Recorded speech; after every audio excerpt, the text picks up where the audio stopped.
Hello everyone, welcome to my channel. మీ పిల్లలు త్వరగా బరువు పెరగాలంటే ఒక్కసారి ఈ రెసిపీ ట్రై చేసి చూడండి. ఇది కేవలం 10 మినిట్స్లో రెడీ అయిపోతుంది అండ్ మీ పిల్లలు చాలా ఇష్టంగా తింటారు. హెల్త్కి కూడా చాలా మంచిది అండ్ బేబీస్ వెయిట్ అనేది చాలా త్వరగా పెరుగుతారు. అండ్ ఈ వీడియోని చూసే ముందు నా ఛానల్ని సబ్స్క్రైబ్ చేయండి. నా వీడియోని లైక్ చేయడం మాత్రం మర్చిపోకండి. ఇది 8 మంత్స్ నుంచి ఎవరికైనా పెట్టొచ్చు. ఒకసారి ఎలా చేయాలో చూద్దాం.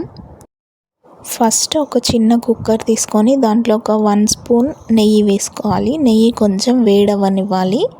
వేడైన తర్వాత దాంట్లో కొంచెం జీలకర్ర వేసుకోవాలి. జీలకర్ర అనేది బేబీస్కి తొందరగా తిన్న ఫుడ్ తొందరగా డైజెస్ట్ అవుతుంది. జీలకర్ర ఫ్రై అయిన తర్వాత 1 or 2 క్యారెట్ సన్నగా కట్ చేసి వేసుకోవాలి అండ్ 1 టొమాటో సన్నగా కట్ చేసి వేసుకోవాలి. కొంచెం ఒక 2 to 3 మినిట్స్ ఫ్రై అవ్వనివ్వాలి. ఒక చిటికెడు పసుపు వేసుకోవాలి. నెక్స్ట్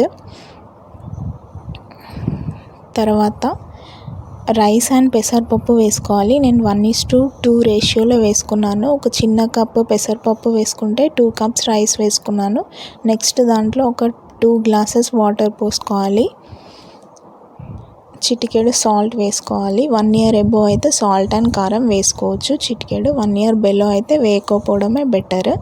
మంచిగా కలుపుకొని కుక్కర్ మూత పెట్టేసి ఒక 5 to 6 విజిల్స్ వచ్చేలా ఉడకనివ్వాలి. ఉడికిన తర్వాత స్మాష్ చేసుకొని ఇలా సర్వ్ చేసుకుంటే రెడీ అయిపోతుంది. చూసారా ఎంత సింపుల్లో.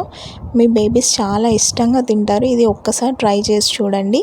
నా వీడియో కనుక నచ్చినట్టయితే లైక్ చేయండి. నా ఛానల్ని సబ్స్క్రైబ్ చేయండి. Thank you. Bye bye.